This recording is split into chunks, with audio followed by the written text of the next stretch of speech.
ರಾಜ್ಯದಲ್ಲಿ ದಿನದಿಂದ ದಿನಕ್ಕೆ ಹೃದಯಾಘಾತದ ಸಂಖ್ಯೆ ಹೆಚ್ಚಾಗ್ತಾ ಇದೆ. ಇನ್ನು ಹಾಸನ, ಹಾವೇರಿ ಹಾಗೂ ಮಂಡ್ಯದಲ್ಲಿ ಮರಣ ಮೃದಂಗವನ್ನ ಬಾರಿಸ್ತಾ ಇದೆ. ರಾಜ್ಯದಲ್ಲಿ ನಿಲ್ಲದ ಹೃದಯಾಘಾತ ಸಾವಿನ ಸರಣಿ. ಹಾಸನ, ಹಾವೇರಿ, ಮಂಡ್ಯದಲ್ಲಿ ಮರಣ ಮೃದಂಗವನ್ನ ಬಾರಿಸ್ತಾ ಇರುವಂಥದ್ದು. ಇಂದು ಹಾಸನಕ್ಕೆ ಅಶೋಕ್ ನೇತೃತ್ವದ ಬಿಜೆಪಿ ಎಂಟ್ರಿ ಕೊಡಲಿದೆ. ಅಶೋಕ್ ನೇತೃತ್ವದಲ್ಲಿ ಬಿಜೆಪಿ ತಂಡ ಭೇಟಿಯನ್ನ ನೀಡಲಿದೆ.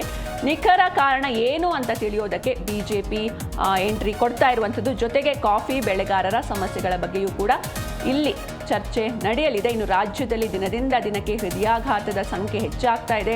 ಅತಿ ಹೆಚ್ಚು ಯುವಕರೇ ಬಲಿಯಾಗ್ತಾ ಇದ್ದಾರೆ. ಜೊತೆಗೆ ಮಧ್ಯವಯಸ್ಕರು ಕೂಡ ಬಲಿಯಾಗ್ತಾ ಇರುವಂಥದ್ದು. ಏಕಾಏಕಿ ಹೃದಯಾಘಾತದಿಂದ ಸಾವನ್ನಪ್ತಾ ಇದ್ದಾರೆ. ಇನ್ನು ಹಾಸನ, ಹಾವೇರಿ, ಮಂಡ್ಯದಲ್ಲಿ ಮರಣ ಮೃದಂಗವನ್ನ ಬಾರಿಸ್ತಾ ಇದೆ. ಹೀಗಾಗಿ ಇಂದು ಹಾಸನಕ್ಕೆ ಅಶೋಕ್ ನೇತೃತ್ವದ ಬಿಜೆಪಿ ಟೀಮ್ ಎಂಟ್ರಿ ಆಗಲಿದೆ. ಅಶೋಕ್ ನೇತೃತ್ವದಲ್ಲಿ ಬಿಜೆಪಿ ತಂಡ ಭೇಟಿ ಮಾಡಲಿದೆ. ನಿಖರ ಕಾರಣ ಏನು ಈ ಹೃದಯಾಘಾತಕ್ಕೆ? ಈ ರೀತಿಯಾಗಿ ಸರಣಿ ಹೃದಯಾಘಾತಗಳು, ಅದು ಕೂಡ ಯುವ ಮನಸ್ಕರಲ್ಲಿ ಈ ರೀತಿಯಾಗಿ ಹೃದಯಾಘಾತ ಆಗ್ತಾ ಇದೆ. ಹಾಗಾಗಿ ಇದಕ್ಕೆ ನಿಖರ ಕಾರಣ ಏನು ಅಂತ ತಿಳಿಯೋದಕ್ಕೆ ಬಿಜೆಪಿ ತಂಡ ಭೇಟಿ ಮಾಡಲಿದೆ. ಜೊತೆಗೆ ಕಾಫಿ ಬೆಳೆಗಾರರ ಸಮಸ್ಯೆಗಳ ಬಗ್ಗೆಯೂ ಕೂಡ ಚರ್ಚೆ ಮಾಡಲಿದೆ.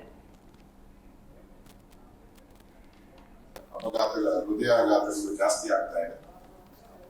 ಜಿಲ್ಲಾ ಮಂತ್ರಿಗಳು ಹೋಗ್ತಾನೆ ಇಲ್ಲ. 2 ತಿಂಗಳಾಗಿದೆ ಜಿಲ್ಲಾ ಮಂತ್ರಿ ಹೋಗಿ ಭೇಟಿ ಮಾಡಿ. ಸಿದ್ದರಾಮಯ್ಯನವರು ಕೇಂದ್ರದ ಮೇಲೆ ಕೂಗೆ ಕೂಗಿಸ್ತಾರೆ ಕೋವಿಡ್ ಲಸಿಕೆ ಅಂತ ಹೇಳಿ. ಈಗ ಅದನ್ನು ಕೂಡ ಪ್ರೂವ್ ಆಗಿದೆ, ಕೋವಿಡ್ ಲಸಿಕೆಯಿಂದ ಆಗಿಲ್ಲ ಅಂತ ಹೇಳಿ. ಕಾರಣ ಏನು ಅನ್ನೋದನ್ನ ಕಂಡುಹಿಡಿಬೇಕಾಗಿದೆ. ರಾಜ್ಯ ಸರ್ಕಾರ ಯಾವ ಮಂತ್ರಿನೂ ಅಲ್ಲಿ, ಆರೋಗ್ಯ ಮಂತ್ರಿನೂ ಹೋಗಿಲ್ಲ, ಅನಾರೋಗ್ಯದ ಮಂತ್ರಿಗಳು ಹೋಗಿಲ್ಲ.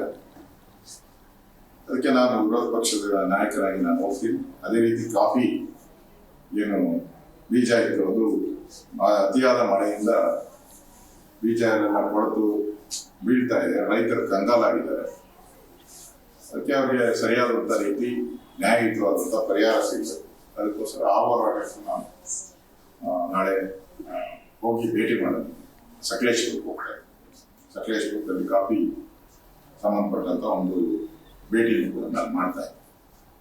ಒಟ್ಟಾರೆ ಈ ಸರ್ಕಾರ ಈ ಚೇರ್ ಕಿತ್ತಾಟದಲ್ಲೇ ಇದೇ ಹೊರತು ರಾಜ್ಯದ ರೈತರ ಕಷ್ಟ ಸುಖ ಸ್ಪಂದನೆ ಮಾಡೋದ್ರ ಕೂಡ ಹಿಂದೇಟ. ಹಾಸನದಲ್ಲಿ ಹೃದಯಾಘಾತಗಳು ಜಾಸ್ತಿ ಆಗ್ತಾ ಇದೆ. ಜಿಲ್ಲಾ ಮಂತ್ರಿಗಳು